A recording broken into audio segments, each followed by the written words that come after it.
A Daiane e eu temos um recadinho para dar para você aqui no Leitura de Ouvido. Temos muitas ideias para modernizar o podcast, mas para isso a gente precisa da sua ajuda. E o caminho é o financiamento coletivo. Então entre em apoia.se/leitura de ouvido que você pode participar do nosso financiamento contínuo lá mensal. Assim você vai apoiar muito a literatura e o nosso trabalho que a gente ama fazer. E tem também algumas recompensas para quem estiver com a gente mensalmente neste apoio. O Leitura de Ouvido é feito por nós dois apenas, né? Então é um trabalho muito árduo que a gente coloca muito tempo e dedicação em cima. E com seu apoio a gente vai poder continuar e ainda melhorar o nosso podcast. Entra em apoia.se/leitura de ouvido e vem com a gente para essa jornada de herói.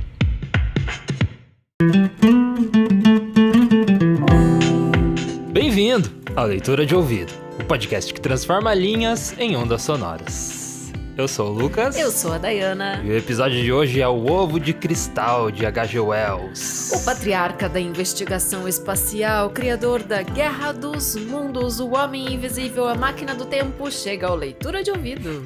Vamos ver o que tem dentro desse ovo aí, vamos ver se é tão importante assim. Boa leitura. O Ovo de Cristal, de H.G. Wells. Tradução de Rodrigo Bihalva Monks. Havia, até um ano atrás, uma lojinha de aparência suja no oeste de Londres, com um letreiro amarelo gasto que se lia C. Cave, naturalista e negociante de antiguidades. O conteúdo de sua vitrine era curiosamente variado. Presas de elefante e um conjunto incompleto de peças de xadrez, miçangas e armas, uma caixa com olhos, 2 crânios de tigres e um de humano, vários macacos de pelúcia comidos por traças, um segurava uma lâmpada. Um armário antigo, algo que parecia um ovo de avestruz encardido, alguns equipamentos de pesca e um tanque de vidro vazio e extraordinariamente sujo. Havia também, no momento em que essa história começa, um objeto de cristal, trabalhado na forma de um ovo e incrivelmente polido. Era para isso que 2 homens olhavam do lado de fora da vitrine. Um deles, um clérigo alto e magro, e o outro, um jovem de barba escura e pele morena com roupas discretas. O jovem falava e gesticulava com entusiasmo, parecendo ansioso para que seu companheiro comprasse o artigo. Enquanto estavam ali, o Sr. Cave apareceu na loja, a barba ainda cheia de farelos de pão com manteiga de seu chá da tarde. Assim que viu os homens e o objeto de sua admiração, seu semblante endureceu. Lançou um olhar culpado por cima do ombro e, suavemente, fechou a porta dos fundos.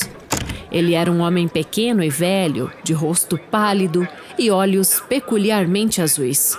Seu cabelo era de um cinza sujo e vestia um sobretudo azul gasto, um chapéu de seda antigo e um sapato felpudo rente ao calcanhar. Ficou observando a conversa dos 2 homens. O clérigo enfiou a mão no bolso da calça, examinou um punhado de dinheiro e mostrou os dentes em um sorriso afável. O Sr. Cave parecia ainda mais deprimido quando entraram na loja. O clérigo, sem cerimônias, perguntou o preço do ovo de cristal. O Sr. Cave, olhando nervosamente para a porta dos fundos, informou que custava 5 libras. O clérigo protestou, tanto para seu companheiro quanto para o Sr. Cave, que o preço era alto. Era, de fato, muito mais que o Sr. Cave pretendia cobrar quando recebeu o artigo. E uma tentativa de barganha se iniciou. O Sr. Cave foi até a porta da loja e a abriu. 5 libras é o meu preço, disse, como se quisesse se poupar de uma discussão sem proveito. Assim que o fez, o rosto de uma mulher apareceu acima da cortina da porta que dava para os fundos, olhando com curiosidade para os 2 fregueses. 5 libras é meu preço, repetiu o Sr. Cave com um tremor na voz. O jovem apenas observava o Sr. Cave com atenção, até que falou: dê a ele as 5 libras. O clérigo olhou para ele para garantir que estava falando sério. E então olhou para o Sr. Cave de novo, percebendo que seu rosto estava branco. Está muito caro, disse o clérigo, e mergulhando a mão no bolso, começou a contar seus recursos. Ele tinha menos de 1 libra e apelou a seu companheiro, que nem parecia ser íntimo. Isso deu ao Sr. Cave a oportunidade de reunir seus pensamentos e então começou a explicar de maneira agitada que o cristal não estava de fato à venda. Seus 2 clientes ficaram naturalmente surpresos com isso e perguntaram por que ele não havia dito isso antes de barganhar. O Sr. Cave ficou confuso, mas manteve sua história de que o cristal não estava mais à venda, pois um provável comprador já havia aparecido. Os 2, tratando esse comportamento como uma tentativa de aumentar ainda mais o preço, começaram a se retirar da loja. Mas, nesse momento, a porta dos fundos se abriu e a dona de uma franja escura e olhos pequenos apareceu. Ela era uma mulher corpulenta de características grosseiras, mais jovem e muito maior que o Sr. Cave. Andava pesadamente, o seu rosto estava vermelho.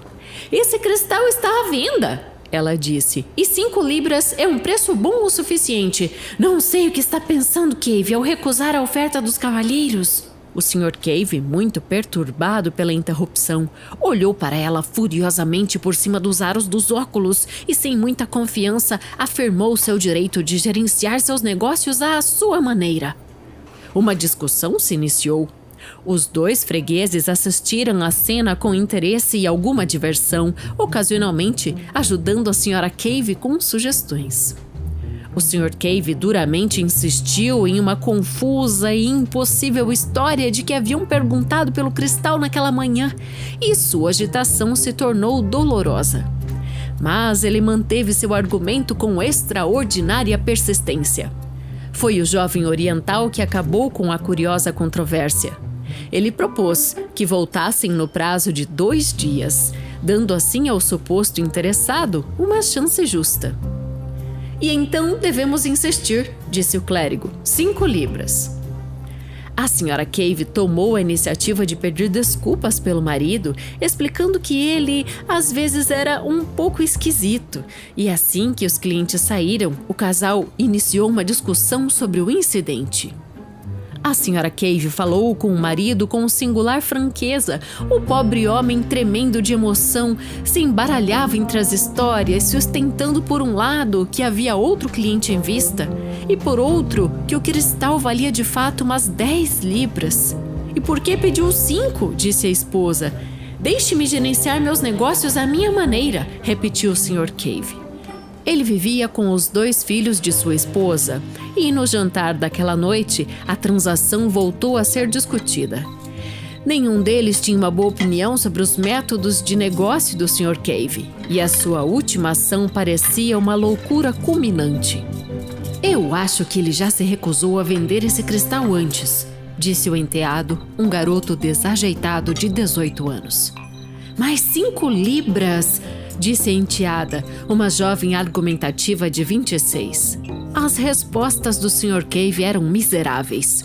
Ele só conseguia murmurar algumas afirmações fracas sobre conhecer melhor seu próprio negócio.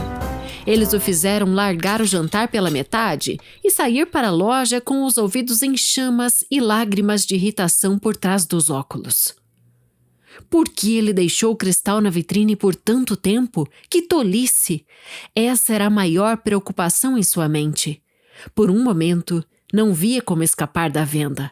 Depois do jantar, seus enteados se arrumaram e saíram, enquanto sua esposa foi para o quarto refletir sobre a venda do cristal com um pouco de chá. O Sr. Cave voltou para a loja e ficou lá até tarde, supostamente preparando jardins ornamentais para os aquários, mas, na realidade, para um propósito privado que será melhor explicado posteriormente. No dia seguinte, a Sra. Cave descobriu que o cristal havia sido removido da vitrine e estava atrás de alguns livros velhos sobre pesca. Ela o colocou de volta em um local visível, mas não discutiu mais a respeito, debilitada por uma forte dor de cabeça. O Sr. Cave nem precisava ter uma dor de cabeça para decidir escapar de uma discussão. O dia seguiu de forma desagradável. O Sr. Cave estava ainda mais distraído que o habitual e incomumente irritável. À tarde, enquanto a esposa tirava seu costumeiro cochilo, ele removeu o cristal da vitrine. No dia seguinte, o Sr. Cave teve que entregar uma remessa de peixes para dissecação em hospital da faculdade. Em sua ausência, a mente da Sra. Cave se voltou ao tema do cristal e aos melhores métodos de gastar suas 5 libras. Ela já havia planejado alguns expedientes muito agradáveis, como um vestido de seda verde e uma viagem a Richmond, quando um toque da campainha da porta da frente a convocou à loja. O cliente era um professor que veio reclamar da não entrega de certos sapos solicitados no dia anterior. A Sra. Cave não aprovava esse ramo específico dos negócios de seu marido e o cavalheiro, que a havia chamado em um tom um tanto agressivo, se retirou após uma breve troca de palavras inteiramente civis da parte dele. A visão da Sra. Cave, então, naturalmente se voltou para a vitrine, já que o cristal era a garantia das 5 libras e de seus sonhos. Não foi diminuta sua surpresa ao notar a ausência. Ela foi para o local atrás do balcão onde o havia descoberto no dia anterior. Não o encontrou lá e imediatamente iniciou uma busca impaciente pela loja. Quando o Sr. Cave retornou de seus negócios com os peixes, por volta das 2 da tarde, encontrou a loja revirada e sua esposa irritada, de joelhos atrás do balcão, mexendo em seus materiais de taxidermia. Assim que ouviu o sino da loja anunciando sua entrada, ela se ergueu, vermelha e irritada, acusando-o de escondê-lo. "Esconder o quê?" perguntou o Sr. Cave. "O cristal!" Ao ouvir isso, o Sr. Cave, aparentando surpresa, correu para a vitrine. "Não está aqui?" ele perguntou. "Grande pai, o que fizeram dele?" Nesse momento, seu enteado entrou na loja pela porta dos fundos. Ele havia chegado pouco antes do Sr. Cave, soltando palavrões à torto e à direito. Ele estava estagiando no brick do final da rua e fazia as refeições em casa. Por isso, estava incomodado de não encontrar seu almoço preparado. Assim que ouviu sobre o sumiço do cristal, esqueceu-se da refeição e sua raiva se voltou da mãe para o padrasto. Suas primeiras suspeitas, é claro, eram de que ele o havia escondido. Mas o Sr. Cave negou veementemente saber do destino do objeto, oferecendo juramentos de sua palavra e, por fim, chegou ao ponto de acusar a esposa e o enteado de o terem roubado. Assim que iniciou uma discussão extremamente amarga e emotiva, que culminou com a Sra. Cave em um estado entre a histeria e o ódio, e fez com que o enteado chegasse meia hora atrasado no serviço. O Sr. Cave buscou na loja um refúgio das emoções de sua esposa. À noite, o assunto foi retomado com menos paixão e uma aura judicial, sob presidência da enteada. A janta foi infeliz e acabou em uma cena dolorosa. Finalmente, o Sr. Cave cedeu a uma irritação extrema e saiu batendo a porta com violência. O resto da família, discutindo o caso com a liberdade de sua ausência, revirou a casa em busca do cristal. No dia seguinte, os 2 clientes apareceram novamente. Foram atendidos por uma Sra. Cave quase em lágrimas. Ela deixou claro que ninguém podia imaginar tudo o que já tinha passado em seus muitos anos de casamento e deu também um relato deturpado do desaparecimento. O clérigo e o jovem trocaram um riso silencioso e disseram que o caso era muito extraordinário. Como a Sra. Cave parecia disposta a lhes contar toda a história de sua vida, eles se preparam para sair da loja. Nesse momento, a Sra. Cave, com um fio de esperança, pediu o endereço do clérigo, para que, caso obtivesse algo de Cave, pudesse avisá-lo. O endereço foi devidamente informado, mas posteriormente extraviado. A Sra. Cave não se lembra de nada sobre o assunto. Na noite daquele dia, os Caves pareciam ter esgotado suas emoções. O Sr. Cave, que havia saído à tarde, jantou em um isolamento sombrio, que para ele significava um contraste alegre perante a inflamada controvérsia dos dias anteriores. Durante algum tempo, a convivência foi difícil na casa dos Cave, mas nem o cristal, nem os clientes reapareceram. Agora, sem conversa fiada, devemos admitir que o Sr. Cave é um mentiroso. Ele sabia perfeitamente bem onde estava o cristal.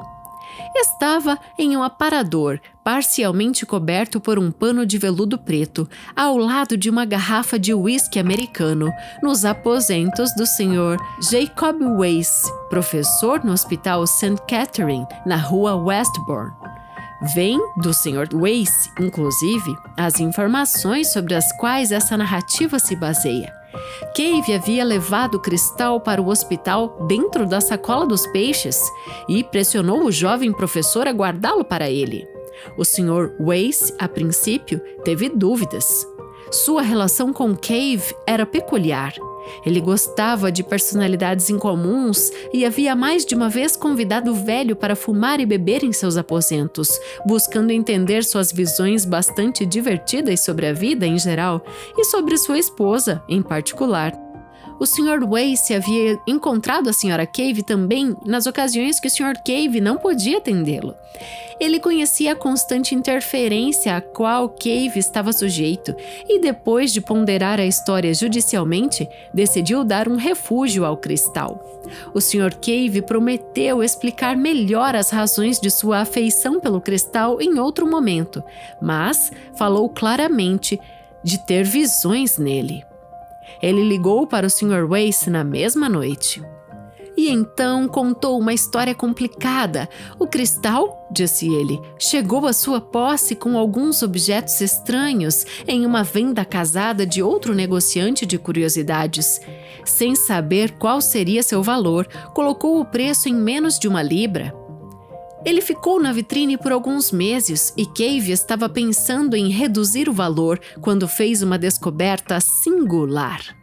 Naquela época, sua saúde estava muito debilitada e deve-se ter em mente que durante toda essa experiência, sua condição física decaía e ele sofria bastante devido à negligência e aos maus tratos recebidos de sua esposa e enteados. Sua esposa era vaidosa, extravagante, insensível e tinha um gosto crescente por beber sozinha. Sua enteada era malvada e abusada, e seu enteado havia desenvolvido uma aversão violenta a ele, não perdendo chances de demonstrá-la.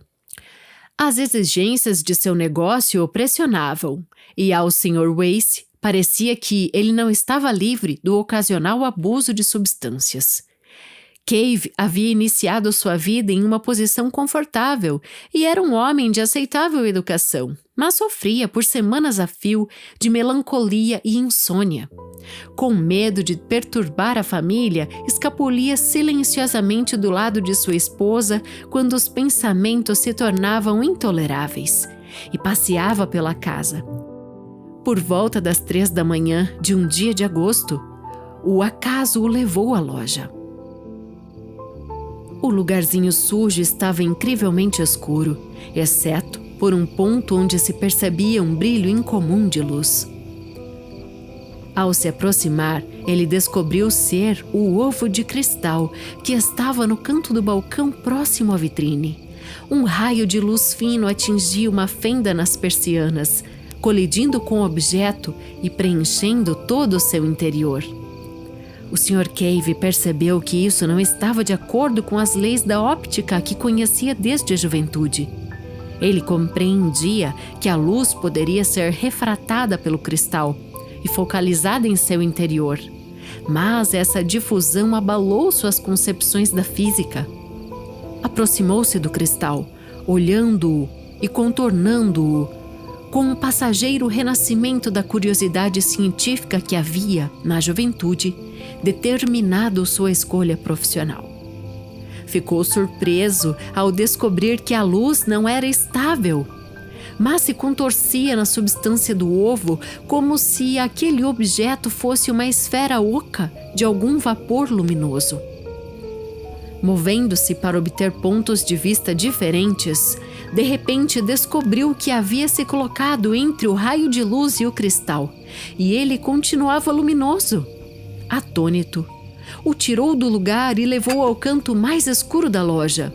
O cristal permaneceu brilhante por cerca de 4 ou 5 minutos, até que sua luz desapareceu lentamente. Ele o colocou novamente na fina faixa de luz e sua luminosidade foi quase imediatamente restaurada.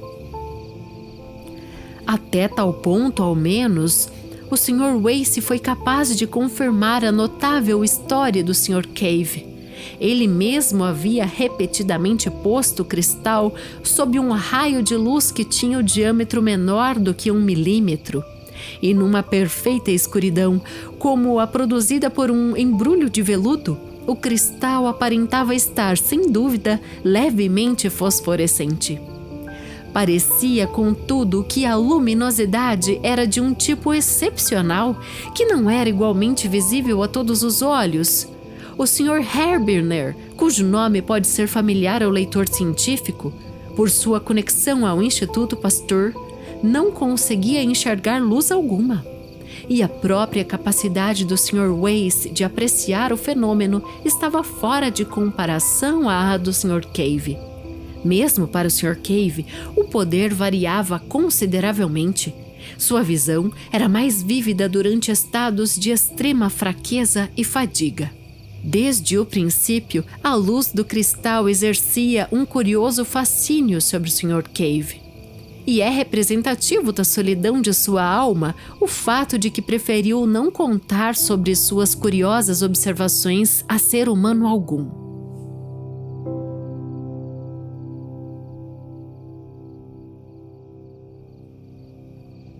Ele parecia viver em tal atmosfera de rancor mesquinho, que mesmo admitir a existência de um prazer seria arriscar a perda dele.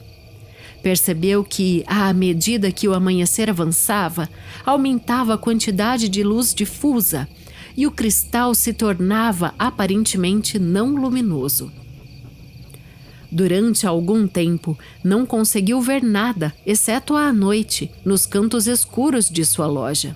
Então, lhe ocorreu usar um pano velho de veludo que tinha para a exposição de uma coleção de minerais, e ao dobrá-lo e colocá-lo sobre a cabeça e as mãos, era possível ver o movimento luminoso dentro do cristal, mesmo durante o dia.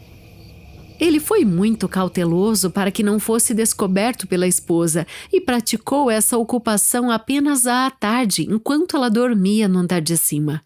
Então, um dia, girando o cristal em suas mãos, viu algo.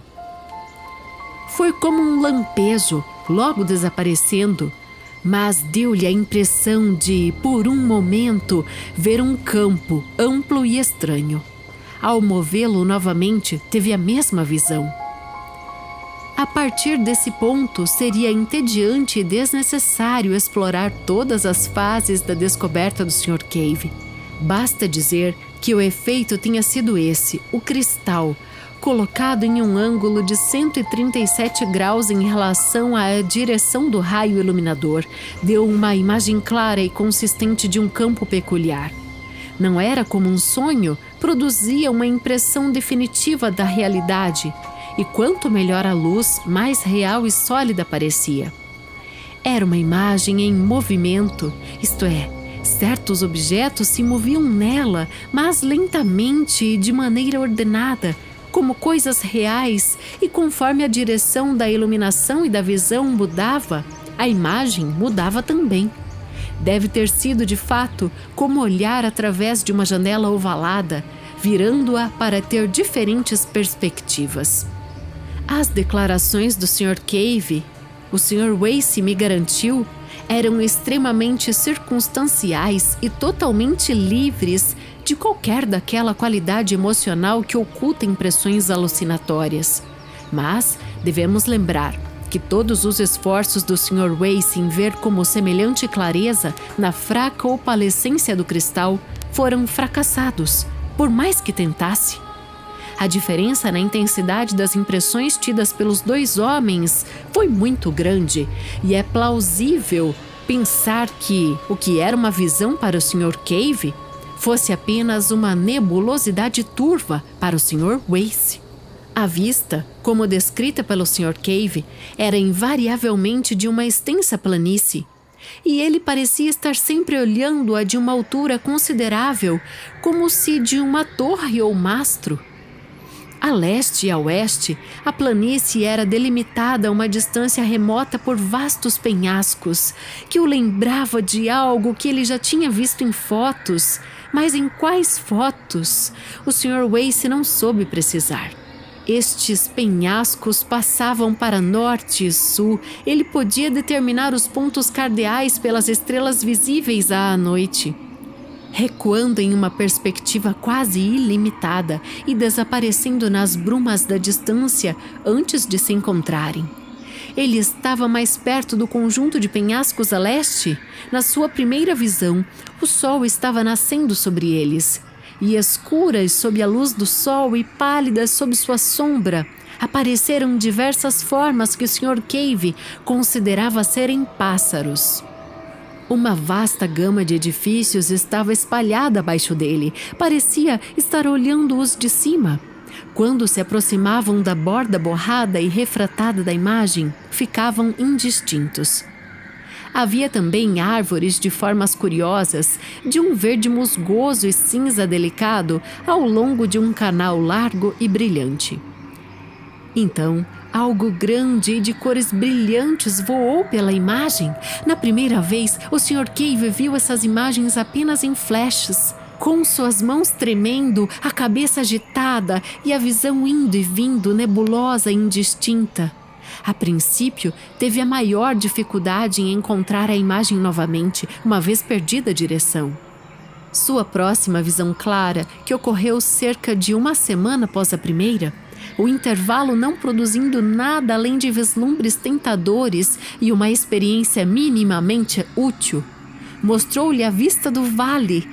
Ele era diferente, mas ele tinha uma impressão curiosa que suas observações subsequentes plenamente confirmaram, de que estava olhando o estranho mundo da mesma posição, embora sob ângulos diferentes. A longa fachada do grande edifício, cujo teto ele havia visto antes, agora recuava de perspectiva. Ele reconheceu esse teto. À frente da fachada havia um terraço de largas proporções e extraordinário comprimento que, no meio dele, em certos intervalos, erguiam-se mastros enormes, mas muito graciosos, carregando pequenos objetos brilhantes que refletiam o sol poente. A importância desses pequenos objetos não ocorreu ao Sr. Cave até certo tempo depois, enquanto descrevia a cena para o Sr. Wace.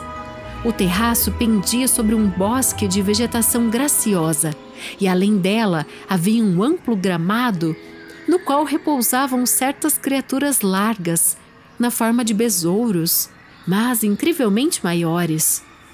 Além desses, havia uma calçada ricamente decorada de pedra rosada e depois dela, alinhada a densas ervas daninhas vermelhas e passando pelo vale exatamente paralelo aos penhascos distantes, havia uma vasta e espessa extensão de água cristalina.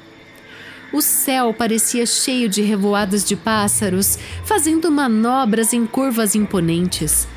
Do outro lado do rio havia uma multidão de edifícios esplêndidos, ricamente coloridos e reluzentes, com arabescos e facetas metálicas entre uma floresta de árvores musgosas e liquenosas.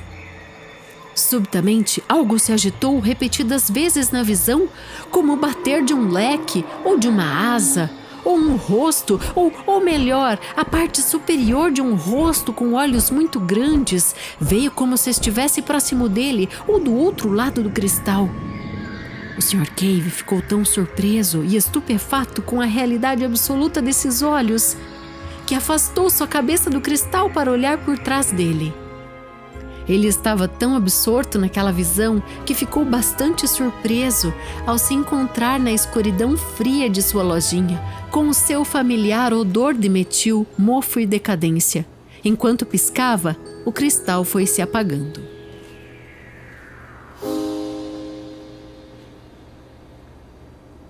Essas foram as primeiras impressões do Sr. Cave. A história é curiosamente direta e circunstancial. Desde o início, quando o vale brilhou momentaneamente em seus sentidos, sua imaginação foi estranhamente afetada, e então começou a apreciar os detalhes do cenário, sua admiração se tornando uma paixão. Ele seguiu seus negócios de maneira apática e distraída, pensando apenas no momento em que poderia voltar a assistir o cristal. Então, algumas semanas após sua primeira visão do vale, chegaram 2 clientes e com eles o estresse e a emoção de sua oferta e a precária fuga do cristal, como já contei.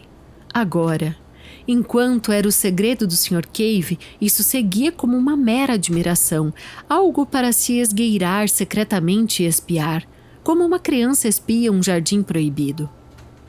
Mas o Sr. Wace tem, como se preza um jovem investigador científico, uma mente particularmente lúcida e ordenada. Assim que o cristal e a história chegaram a ele, ao ver fosforescência com seus próprios olhos, havia se assegurado de que havia certa evidência para as declarações do Sr. Cave. E passou a estudar a questão mais sistematicamente. O Sr. Cave estava extremamente ansioso em deleitar seus olhos neste país das maravilhas que via, e todas as noites ia lá das 8h30 às 10h30 e às vezes também durante o dia, na ausência do Sr. Wace. Nas tardes de domingo também ele ia. Desde o início, o Sr. Wace fez abundantes anotações, e foi devido ao seu método científico que a relação entre a direção da qual o raio inicial entrou no cristal e a orientação da imagem foi comprovada.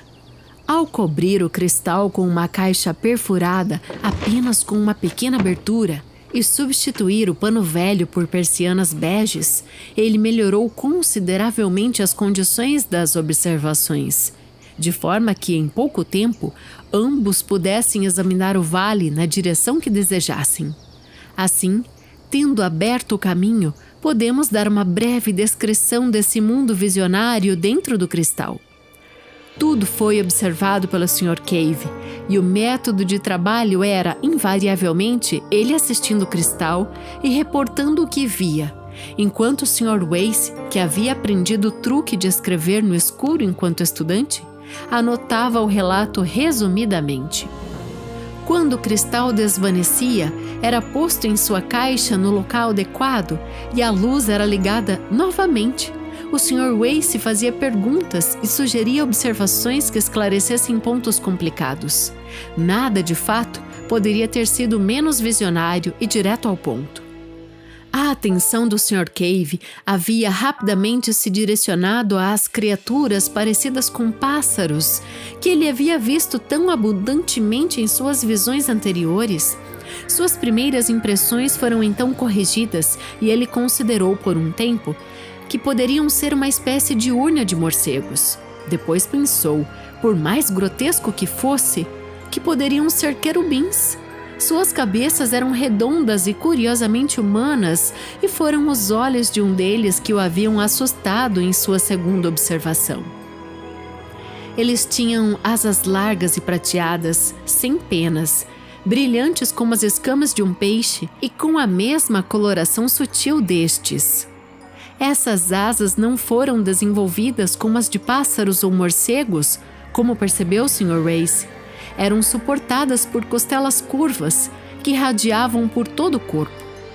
A melhor forma de expressar sua aparência parece ser um tipo de asa de borboleta, mas com costelas curvas. O corpo era pequeno, com 2 grupos de órgãos prênseis, como tentáculos logo abaixo da boca. Por incrível que parecesse ao Sr. Wace, eventualmente se tornou elementar presumir que essas eram as criaturas que possuíam os grandes edifícios quase humanos e um magnífico jardim que tornavam o amplo vale tão esplêndido. E o Sr. Cave percebeu que os prédios, entre outras peculiaridades, não tinham portas. mas grandes janelas circulares que se mantinham abertas, permitindo a saída e entrada das criaturas. Elas pousavam em seus tentáculos, dobrando as asas em uma espessura quase como de uma vara, e pulavam para o interior. Entre elas, contudo, havia uma multidão de criaturas aladas menores, como grandes libélulas, mariposas e besouros voadores, e através do relvado, gigantescos besouros terrestres de cores brilhantes rastejavam preguiçosamente para lá e para cá. Ademais, nas calçadas e terraços, criaturas de cabeças grandes, semelhantes a moscas, mas sem asas, eram visíveis pulando agitadas sobre um emaranhado de tentáculos que pareciam mãos. Já foram citados os objetos brilhantes que ficavam em mastros no terraço do prédio mais próximo. Um dia o Sr. Cave notou, após observar muito fixamente um desses mastros, que o objeto brilhante de lá era um cristal exatamente como o seu, e um exame ainda mais cuidadoso o convenceu de que cada um dos mastros que eram visíveis, aproximadamente 20 deles, carregavam um objeto similar. Ocasionalmente, uma das grandes criaturas voadoras se agitava até um desses objetos, dobrando as asas e enrolando seus vários tentáculos em torno do mastro, se mantendo fixamente no cristal por um tempo, às vezes por até 15 minutos. Uma série de observações, feitas por sugestão do Sr. Wace, convenceu os dois observadores de que, no que dizia respeito a este mundo visionário, o cristal no qual eles espiavam ficava realmente no cume do mastro, mais ao final do terraço, e que, em pelo menos uma ocasião, um desses habitantes desse outro mundo olhou para o rosto do Sr. Cave enquanto ele fazia essas observações. Sobre os fatos essenciais dessa história singular, já basta, a menos que consideremos tudo isso como fabricações da imaginação do Sr. Wace, temos que acreditar em uma dessas duas opções. Ou o cristal do Sr. Cave estava em dois mundos de uma só vez, e enquanto era movido em um destes se mantinha fixo no outro, o que parece absurdo, ou existia alguma relação peculiar de simpatia entre dois cristais, de forma que um estaria visível para o observante do outro e vice-versa. Até o momento, de fato, não sabemos de que maneira os cristais poderiam estar em contato, mas sabemos o suficiente para entender que a situação não é totalmente impossível. A opção dos cristais em sintonia foi o que ocorreu ao Sr. Wace, e para mim, pelo menos, parece extremamente plausível. Mas onde ficava esse outro mundo? Sobre isso também, a inteligência alerta do Sr. Wace rapidamente lançou luz. Após o pôr do sol, o céu escureceu rapidamente. Houve o breve intervalo de um crepúsculo e as estrelas brilharam. Elas eram reconhecidamente as mesmas que vemos aqui, dispostas nas mesmas constelações. O Sr. Cave reconheceu a Ursa Maior, as Pleiades, Aldebaran e Sírius. Dessa forma, o mundo deveria estar em algum lugar do nosso sistema solar, e no máximo, a apenas algumas centenas de milhões de quilômetros da Terra. Seguindo essa dica, o Sr. Wace percebeu que o céu da meia-noite era de um azul ainda mais escuro do que o nosso no inverno, e que o sol parecia um pouco menor. E havia duas pequenas luas, como a nossa, mas menores e com marcas bem diferentes. Uma delas se deslocava tão rapidamente que esse movimento era claramente visível quando se prestava atenção. Essas luas nunca estavam altas no céu, desapareciam assim que nasciam. Isso é, a cada revolução elas eram eclipsadas por estarem muito próximas ao planeta. E tudo isso corresponde perfeitamente, apesar do Sr. Cave não saber, às condições previstas em Marte. De fato, parece uma conclusão extremamente plausível que, olhando para esse cristal, o Sr. Cave realmente viu o planeta Marte e seus habitantes. E se esse for o caso, então a estrela que brilhava tão intensamente à noite era nada mais, nada menos do que a nossa própria Terra. Por um tempo, os marcianos, se eram mesmo marcianos, pareciam não saber das inspeções do Sr. Cave. Uma vez ou outra, algum espiava e saía rapidamente para outro mastro, como se a visão fosse insatisfatória. Durante esse período, o Sr. Cave conseguia assistir o proceder dessas criaturas aladas sem ser perturbado por suas atenções, e embora seu relatório seja vago e fragmentado, é de qualquer forma muito sugestivo. Imagine qual seria a impressão da humanidade que um observador marciano teria caso, após um difícil processo de preparação e com olhos fatigados, pudesse espiar Londres por cima da igreja de St. Martin por períodos de, no máximo, 4 minutos por vez. O Sr. Cave não conseguia determinar se os marcianos alados eram os mesmos que pulavam pelas calçadas e terraços, e se esses últimos podiam colocar asas à vontade. Por várias vezes, ele viu bípedes desajeitados, vagamente similares a símios, brancos e parcialmente translúcidos, se alimentando entre árvores mulgosas. Uma vez, alguns deles fugiram em um dos marcianos saltitantes, que conseguiu pegar um deles com seus tentáculos, e então a imagem desapareceu repentinamente, deixando o Sr. Cave atormentado no escuro. Outra vez, uma coisa vasta, que ele primeiro pensou ser algum inseto gigante, apareceu avançando ao longo da calçada ao lado do canal com extraordinária agilidade. À medida que se aproximava, o Sr. Cave percebeu que era um mecanismo de metal brilhante, de extraordinária complexidade, e então, quando olhou novamente, havia desaparecido. Após um tempo, o Sr. Wace ambicionou atrair a atenção dos marcianos. No encontro seguinte com os estranhos olhares, o Sr. Cave gritou e saiu correndo, e eles imediatamente ligaram as luzes e começaram a gesticular, sugerindo uma sinalização. Mas quando o Sr. Cave examinou o cristal novamente, o marciano havia partido. Dessa forma, as observações seguiram até o início de novembro, quando o Sr. Cave, sentindo que as suspeitas de sua família sobre o cristal haviam desaparecido, começou a trazê-lo para casa, para que, conforme a ocasião surgisse, ele pudesse se confortar com o que estava rapidamente se tornando a experiência mais significativa de toda a sua existência. Em dezembro, os serviços do Sr. Wace se tornaram exigentes e as sessões foram suspensas por uma semana. E então, por 10, 11 dias, ele não tem certeza de quanto tempo se passou, em que não teve sinal de Cave. Ele então ficou ansioso por retornar às investigações e, como o estresse de seus trabalhos sazonais diminuiu, foi atrás do Sr. Cave. Na esquina, notou um pano preto na vitrine da loja de animais, e então outro na do sapateiro. A loja do Sr. Cave estava fechada. Ele bateu, e a porta foi aberta pelo enteado, vestido todo de preto.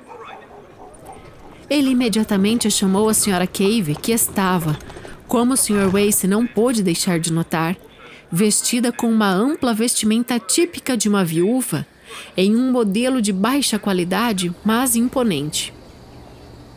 Sem grandes surpresas, o Sr. Wace soube que Cave estava morto e já enterrado.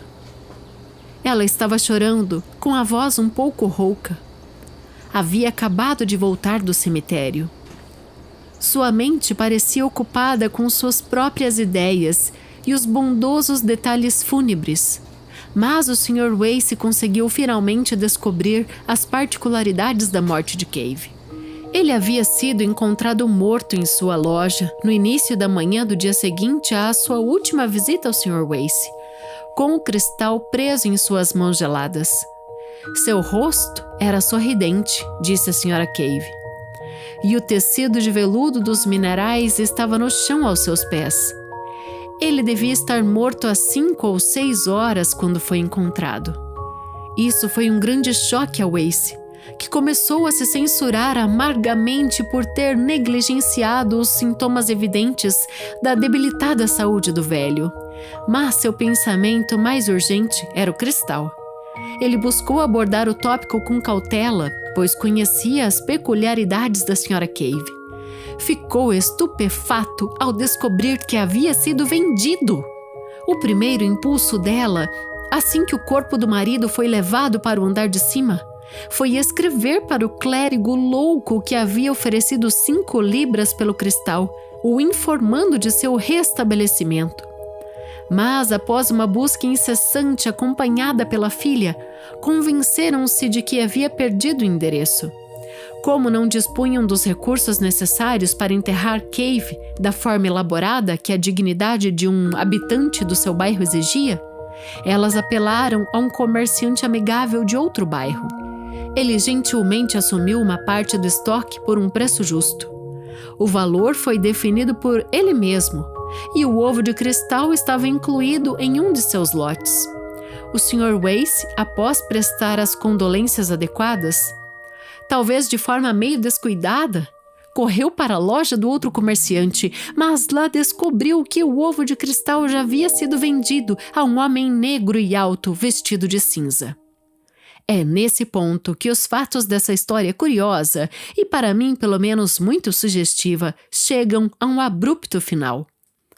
O comerciante não sabia dizer quem era o homem de cinza, nem o havia observado com atenção suficiente para descrevê-lo minuciosamente.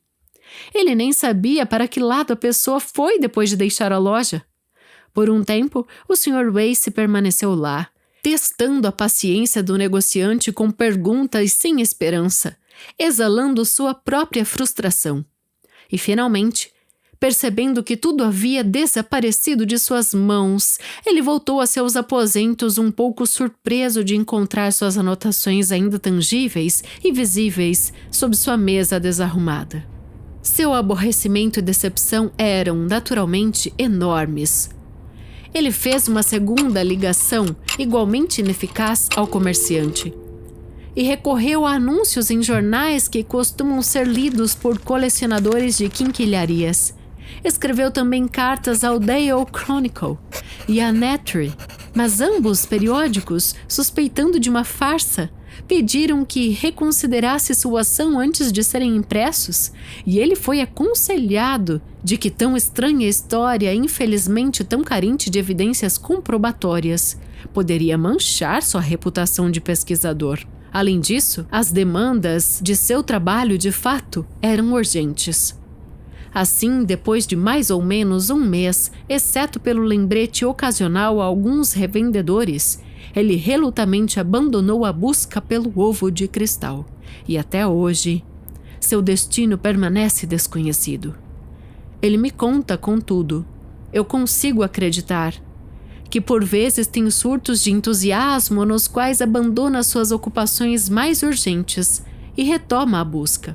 Se permanecerá ou não perdido para sempre, e quais são o seu material e sua origem, são questões igualmente especulativas até o momento. Se o comprador atual for um colecionador, seria de se esperar que as investigações do Sr. Wace o alcançassem através dos negociantes.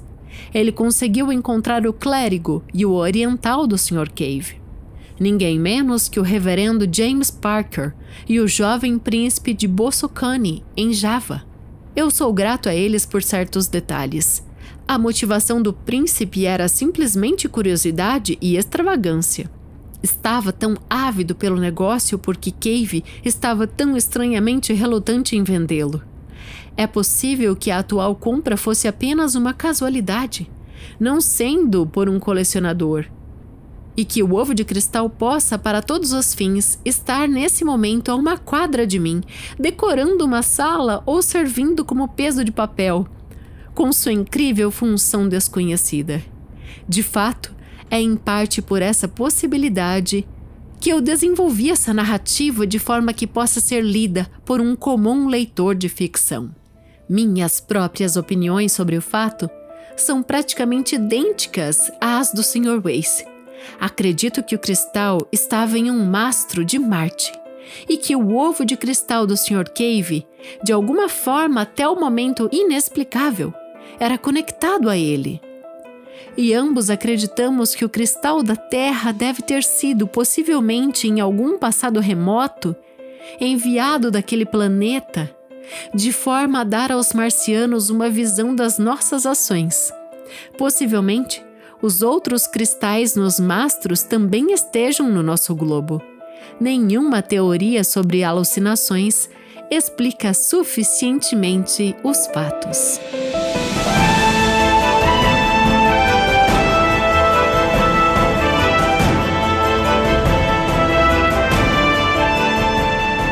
E esse foi o Ovo de Cristal de H.G. Wells. Herbert George Wells, o Herbert, o Roberto. Não é Roberto, não é Roberto. Herbert. É, Herbert. O que seria Herbert?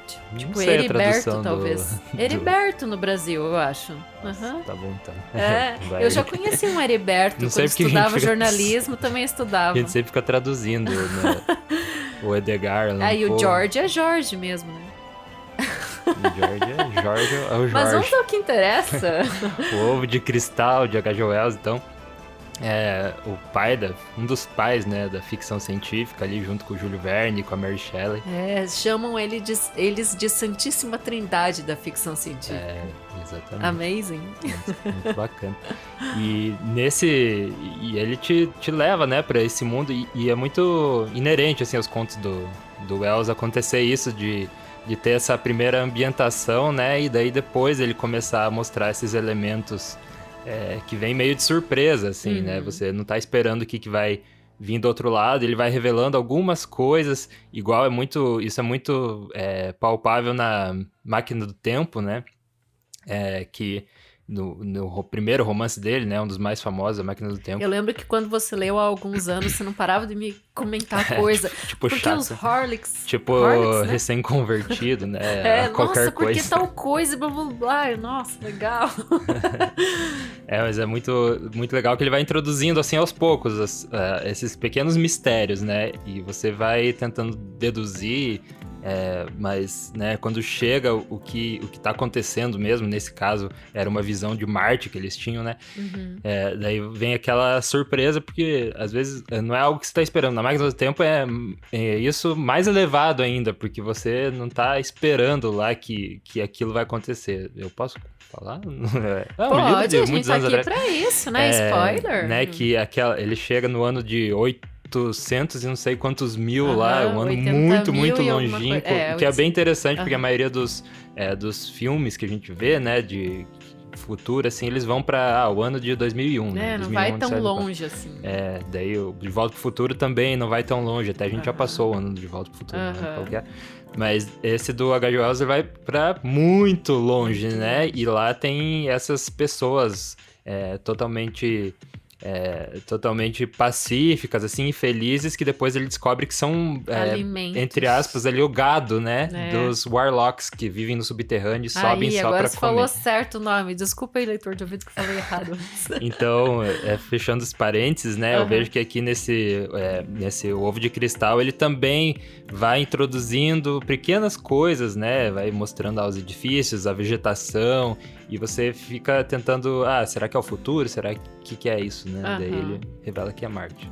Muito bom, e aqui a gente tem Marte novamente. É legal falar que a gente tem uma sequência, porque o Ovo de Cristal veio um ano antes da Guerra dos Mundos. E no Ovo de Cristal, disse que aqui ele antevê, ele já prepara, já descreve coisas que ele retoma na Guerra dos Mundos. Interessante. Então daí eles continuam explorando mais. Que a gente viu isso no texto do Bram Stoker, né? Que a gente fez o Hóspede de Drácula, e daí depois, né, que veio... O Drácula de Bram Stoker, o romance em si, né? É muito legal. Parece que eles fazem esse teste, né? Ou aquela coisa, tipo, fez um curta-metragem e daí aquilo deu certo e transformou em filme, né? Que acontece meio que isso, né?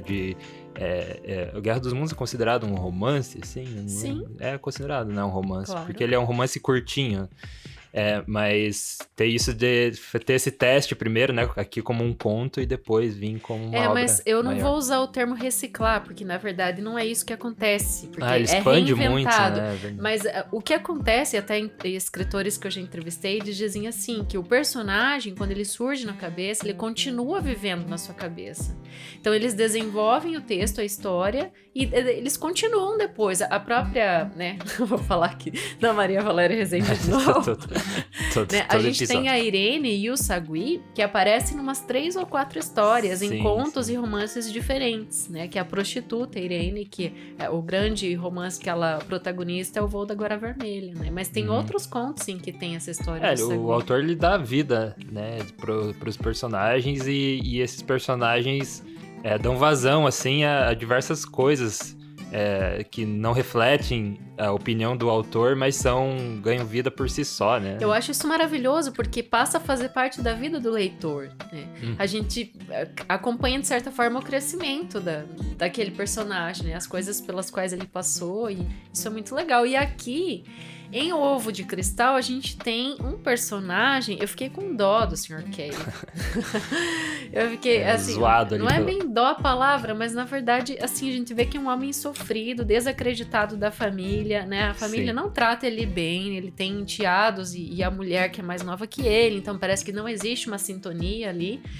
Só que, Cave, né? A gente já tem um homem em si mesmado, né? Um homem fechado em si mesmo, como uma caverna mesmo, né? Ele meio que tá num lugar escuro, ele tá por ele mesmo. Tá escondido ali e é meio alheio, né? Essa vida aí que ele tem, né? Poderia o próprio nome ele evoca, né? Tá fugindo indo pra essa caverna aí dele, se escondendo. E tem mais uma coisa, então, ele tá nessa loja dele, nessa loja de antiguidades, né? Então ele é um comerciante de antiguidades e é falado que a loja tem mofo, né? Enfim, tem o cheiro de velho, enfim, parece que parou no tempo, né? E tem essa situação nova que traz esse brilho no olhar, né, pra ele. E isso é muito legal, porque, assim, esse conto, ele não é curtinho, né? Ele ficou com uns 40 minutos, só que... Um pouco mais. Ele é muito envolvente. Eu achei, assim, surpreendente do começo ao fim. Muito curioso do começo ao fim. Ele fica... E ele te envolve emocionalmente ali a partir da metade também, né? Porque daí você vê esse outro lado e daí vê aquele outro amigo dele que vai fazer as pesquisas juntos, Waze, né? Sabe o que eu achei muito legal? Ele usou 4 letrinhas pro Cave e pro Waze. Ah, verdade. E tem sonoridade parecida, só, tipo, troca as letras de lugar, assim. É interessante, isso não tinha percebido. E eles fazem esse lance de olhar o cristal meio como se fosse uma coisa proibida, até, né? Parece que é algo que não pode ser, que eles fazem na surdina. E que só a gente tem o poder disso aqui, né? Tá em nossas mãos, então isso é bacana. Sim. Mas é um misterioso cristal, então, né? Essa estranha luminescência que começa a aparecer de dentro do cristal e ele começa a enxergar essas criaturas exóticas, esses cenários inimagináveis. Pra mim foi muito... brilhante, assim, pro cérebro, esse conto. E é bem... não é à toa que chamam ele de pai da ficção científica, né? Também porque ele te apresenta ali um mundo real, né? A princípio. Assim como toda ficção científica ali. Que tem planícies, prédios. Aquele mundo... Mas até no começo, assim, até antes. Não é um mundo extraordinário de forma alguma, né? Até...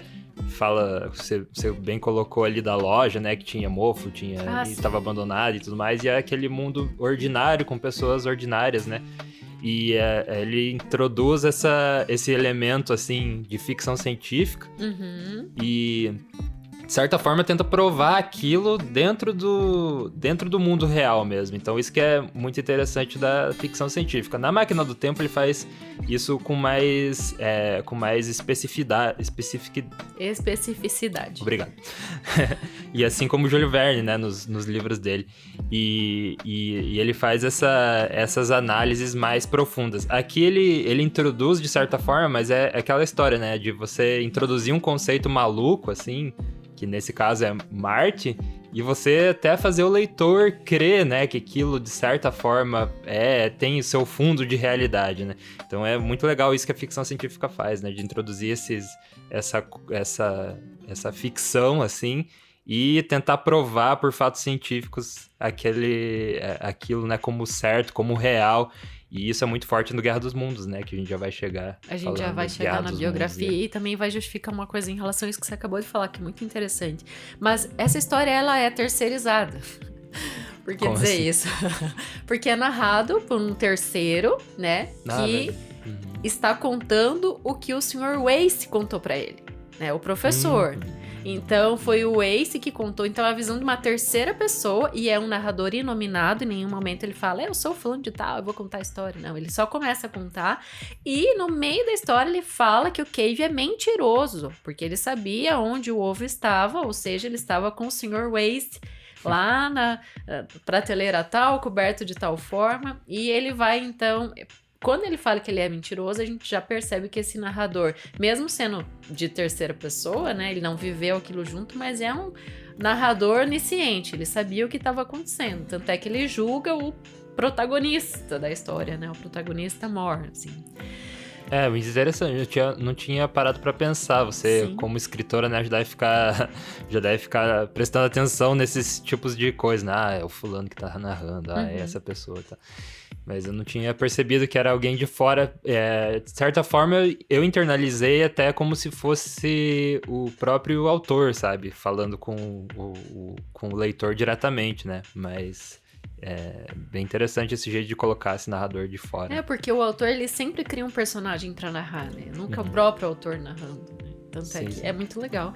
Mas, então, a gente tem essa situação toda. E eu achei o texto muito curioso. E ele tem alguns detalhes, assim, uns momentos bem importantes. Por exemplo, ele fala que no ângulo de 137 graus... Aí, a ficção científica. dá pra ver tal coisa. Daí depois ele usa o número 4 em algum momento. E ele fala que o mesmo céu que ele enxerga dentro do ovo é a nossa constelação. Até ele cita, né? É o nosso sistema solar. Daí ele começa a rodear pra dizer que ele vai chegar em Marte, né? Até que depois ele escracha. É de Marte que eu tô falando, né? E isso eu achei interessante, porque não deixa o leitor naquela dúvida, né? Ou seja, ele queria, de fato, explorar esse texto de 1897, ele queria falar com todas as letras, eu vou falar de Marte. Ninguém tinha falado de Marte até então. Ninguém sabia que era um deserto, né? sem muita coisa pra ver. Vermelho. E não é só isso, ele foi muito visionário de falar do espaço em si, né? Então ele foi esse narrador espacial, né? Num tempo em que as pessoas ovacionavam a tecnologia, mas a gente já vai chegar lá na biografia, só que o olhar dele não era tão favorável assim, né? Dizer que a tecnologia vai salvar o mundo, pelo contrário, ele anteveu várias coisas que, de fato, a evolução tecnológica e a ciência trouxeram para nossa vida, como bomba atômica, né? Guerra entre países e outras coisas, mas... né, isso não tinha acontecido ainda. Daí me dá um medo, Lucas, quando eu vejo esse tipo de coisa, que em alguns momentos na obra do Júlio Verne a gente tem isso também. Né, que dentro da obra a gente tem antecipação de algo que vai acontecer muito tempo depois. Mas o fato curioso que eu quero trazer aqui é... mais uma vez, por coincidência do universo, nesta semana, a gente celebrou, então, 155 anos do H.G. Wells. Foi dia 21 de setembro que ele nasceu. Então, pra você que de repente chegou agora aqui no Leitura de Ouvido, a gente tem essa não sei a palavra... Sina. Não sei se é uma maldição, porque não é, porque é uma coisa legal. Não, uma bendição. Que a gente Existe, será escolhe... Aconteceu de a gente escolher vários textos para fazer no Leitura de Ouvido. E acontecer de ser aniversário de morte tá acontecendo aniversário de morte naquela semana que a gente tá lançando o episódio. Não, e é muito louco isso, porque eu gravei esse texto na semana anterior, era pra ser do episódio da semana passada, daí a gente falou, não, vamos deixar pra semana que vem. E a gente não percebeu que ia dar nessa coincidência do nascimento.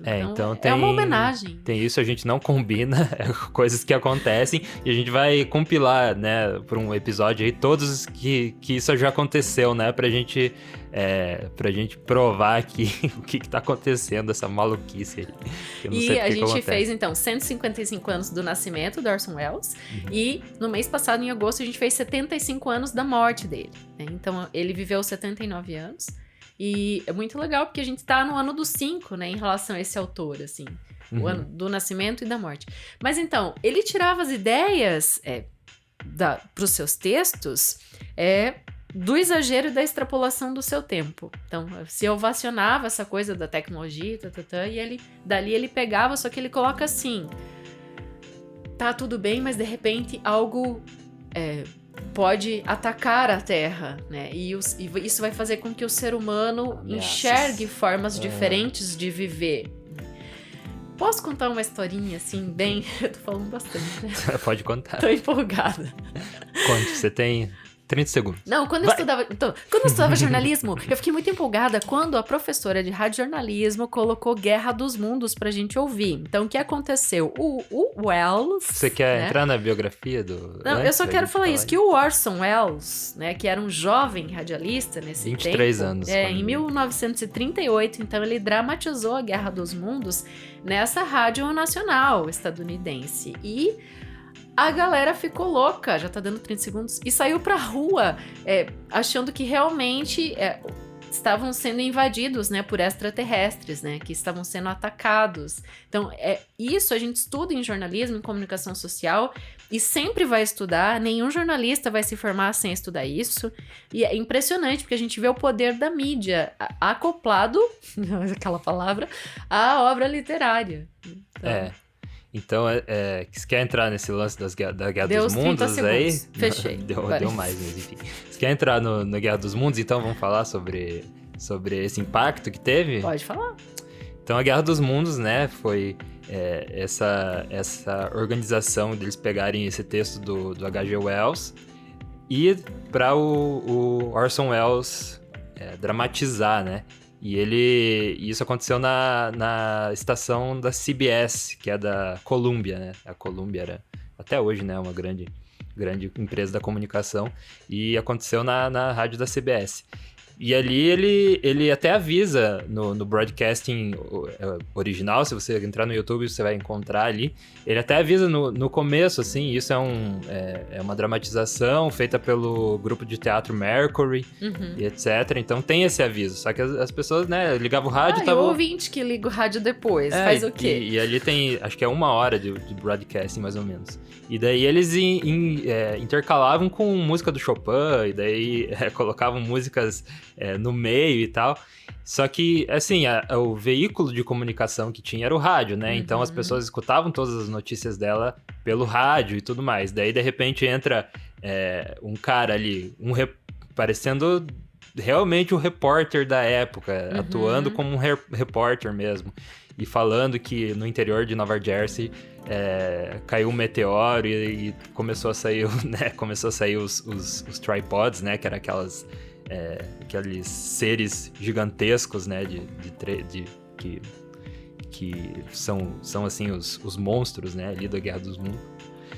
E isso foi justamente como você falou, as pessoas foram saindo de casa e foram se assustando e é muito legal, você vai no YouTube ver os relatos das pessoas, e daí tem anos depois, assim, em 2005, por exemplo, o professor coloca, teve isso que aconteceu lá em 1938, que os marcianos invadiram a Terra e fizeram isso aqui, olha, aqui tem pra provar o broadcasting. E o professor foi lá e enganou todo mundo que aquilo tinha acontecido. Ainda hoje se engana. Não, ou seja, é muito bem feito, né? Muito bem a atuação. O Orson Welles, ele tinha 23 anos ali na época, né? E ele tem uma cadência, né? A cadência de voz dele e a atuação vai muito além daquele tempo, assim. Ele já estava atuando num nível, assim, que né, poderia colocar ele num filme hoje, assim, que a atuação dele fica a par ali. Então é muito impressionante a atuação que ele faz e como todos os repórteres, né, e a equipe de som fez tudo isso pra fazer as pessoas acreditarem que era de verdade. Sabe que eu fico imaginando o pânico das pessoas, até porque era uma geração que vinha com os resquícios da Primeira Guerra Mundial e estava prestes a eclodir a Segunda. Então o mundo não estava legal, ok, tudo bem. Né? Então a gente teve a Primeira Guerra de 14 a 19 e a Segunda eclodiu em 39, foi até 45. Isso aqui foi um ano antes. Então eu fico imaginando, o mundo estava bagunçado, essa geração que ouviu em grande parte estava com essas sequelas da Primeira Guerra e daí de repente tem esse pânico de uma invasão alienígena, né? E o Orson Welles...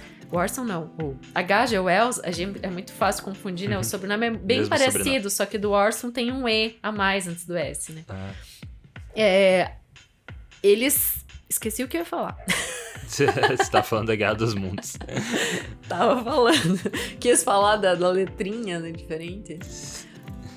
Você quer ir pra biografia do Orson Welles? Depois do Orson Welles, não, do H.G. Wells. Ah, sim, lembrei. Eu ia dizer que ele foi o primeiro escritor que colocou seres do mal atacando a Terra. Tipo, seres que vêm fazer o mal contra a humanidade. E isso foi muito aproveitado depois, está sendo aproveitado até hoje por diversas mídias, especialmente o cinema, né? A literatura, o cinema. E ele, assim, inspirou muitas pessoas que vieram depois. Muitas mesmo. Até a lista de pessoas que ele inspirou, assim, de escritores, enfim, é gigante, né? Eu tava vendo o Jorge Luis Borges, é um que se inspirou muito, inclusive ele tem uma lista lá, tem um nome da lista dele, mas que ele faz de todos esses escritores, né, que influenciaram ele demais, assim, e o H.G. Wells tá entre eles. Porque as distopias, elas ficaram muito fortes depois desse momento, assim, depois disso mesmo. E, mais recentemente, que eu estudei bastante, que foi uma das que se inspirou por ele, que é legal falar que é uma mulher, é Margaret Atwood, a canadense, né? Eu também então, a distopia, o Conto da Aia, os Testamentos, né? Vem ali, nessas distopias, vem na sombra também. É muito legal que é uma distopia, entre aspas, né? Claro, realista. Porque ele apresenta tudo de forma realista mesmo, sem fazer piada, né? Não é aquele ET cabeçudinho de verde, né? Que vem, eu vou conquistar a Terra. É umas máquinas reais mesmo, né? Ele coloca esse realismo, então é muito, muito distópico tudo. E o termo, inclusive, máquina do tempo, foi cunhado por ele, né? Time Machine. Veio dele, então esse termo não existia antes e a viagem no tempo era, eu acho que se não nada explorada, era muito pouco explorada, né, naquele tempo. E a gente tem pedido os leitores de ouvido para trazer a máquina do tempo. A gente teve comentários recentemente ali no canal do YouTube. Eu não sei porque ele é um romance, né, na verdade. Eu fiz as contas, vai dar 1h30 mais, assim. Mas tem outros contos do H.G. Wells que são muito bons e a gente com certeza vai trazer ele de volta. Não né? significa que nunca traremos, mas, né, fiquem em stand-by aí. Vamos falar da biografia, então? Vamos lá. Nome completo, então, novamente. Herbert George Wells. Nasceu em 21 de setembro, né? Nasceu na Inglaterra e nasceu de uma família paupérrima. A família dele pobre, né? Só abrir um parênteses, é muito engraçado que eu fui ver uma entrevista com ele, que tem entrevistas no YouTube com ele. Que eu achei que ele tinha uma voz grossa, né? Ele tem uma voz assim, uma voz bem fininha, bem engraçada de ouvir ele, ouvir como é que é a voz dele. Então, se estiver curioso, você pode entrar, que é difícil a gente achar um autor que tenha vídeo, né? Do autor, assim, em domínio público já, né? Tanto tempo depois a gente consegue ter um resquício, não só a foto, né, ter ele falando, mas a gente tem um Machado de Assis no vídeo da entrevista, que legal que ia ser. É verdade. A Clarice Lispector deu uma única entrevista na vida toda dela e foi um pouquinho antes de morrer, em 1977. Deixou. Uma única, essa é muito, muito assistida, assim, é emblemática. Mas é bem legal mesmo isso, porque a gente escuta o próprio autor, né, contando, a gente sente como ele via e sentia o mundo, assim. É interessante. A gente passa até outra visão, né, pra obra. Muito interessante. Mas inclusive porque assim, os pais dele eram bem pobres, eram empregados, depois tiveram lojinhas pequenas, ele trabalhou nessas lojinhas, vendendo tecido junto, e até os 14 anos ele praticamente não teve educação séria nenhuma. A formação dele foi complementada pelas leituras que ele fazia. Então aí você já vê o dom que a pessoa já, né? Parece que vem com aquela predisposição. Eu até vi que ele teve um acidente, que ele quebrou a perna quando era criança e ele não tinha nada pra fazer, né? Tinha que ficar sentado, não podia brincar, e ele começou a ler os livros. Então não sei se isso também teve influência, né? E você descobriu quem ele lia? Eu vi que Lembra aí? Utopia. Não vou lembrar. Dos autores. Não, mas com certeza ele leu todos os clássicos, né? Foi alguém que teve uma formação de leitura muito ampla, né? Pra ter criado tudo que ele criou. E, claro, também essa predisposição criativa da pessoa, né? E daí, então, aos 18, ele era tão aplicado que ele ganhou uma bolsa para estudar biologia, se formou bacharel em biologia, e as primeiras publicações do H.G. Wells foram livros didáticos. Ai, legal. Porque ele, como jornalista, então, daí já biólogo, ele colaborou com a revista Nature. É legal porque essa revista é citada nesse conto, O Ovo de Cristal. Lembra no final? E a Nature tá até hoje. Falei errado. Acho que falei errado no conto também. Você nem me corrigiu. Eu não lembro que tinha essa revista. Mas ela é uma revista científica, né? Você viu como é que é ao vivo? Não tem corte. Eu não lembro que você tinha falado o nome da revista no conto. Mas enfim, agora foi. Tá lá. A revista Nature até hoje, né, é super conceituada. E ele foi um dos escritores ali da revista. Muito legal. E ele foi... Super científica, acadêmica. Sim, existe até hoje. Eu já li muitas reportagens de lá. E ele cita no texto dizendo assim, que se cogitou, né, levar o Wace, né, que é o professor, se cogitou levar essa história do ovo de cristal para a revista, mas aí ele recebeu respostas assim, tua reputação de cientista vai ser desacreditada com essa publicação desse tipo de coisa, você não pode provar nada, porque o ovo sumiu, né, o cara morreu, que era testemunho ocular, enfim, virou pó, né? Então ficou aquilo ali, tudo aquilo que aconteceu e é uma pena, né, ele ter morrido. Você gostava dele? Morreu feliz, morreu com um sorriso. Não, eu acho que ele foi abduzido, só ficou o corpo, mas a alma foi pra Marte. Pode ser que ele tá feliz lá pra Marte. Pode ser. Beleza, continuando aí. O que é muito legal é que, como ele teve esse escrito tão bem estruturado, né, em 4 anos ele publicou 4 livros e ganhou essa fama de escritor pra vida toda. A gente tem ali, tudo isso que a gente citou, A Guerra dos Mundos, O Homem Invisível, Máquina do Tempo, e tem aquele da Ilha também, que ele fala da questão genética, né? Ele antecipa essa coisa da sequenciamento do genoma, sim, sabe? Então, o H.G. Wells, ele previu muita coisa ali nos textos. Eu até anotei, guerras com tanques, bombardeios aéreos, não tinha tido ainda no mundo, guerras nucleares, enciclopédia mundial. Ele foi o primeiro a citar a suposta Wikipedia, porque ele falou que pessoas do mundo inteiro iriam atualizar uma enciclopédia. A gente vai ter uma enciclopédia, né, que vai ser alimentada em tempo real e ser alimentada constantemente, né? Assim, pelo mundo inteiro. Então é louco, né? E isso é uma forma de você prever também a internet, né? Falam também que ele fez de certa forma isso, né? Que ele profetizou a internet e aí tá uma forma, né? Claro, de fazer essa grande rede de informação, né? Do mundo.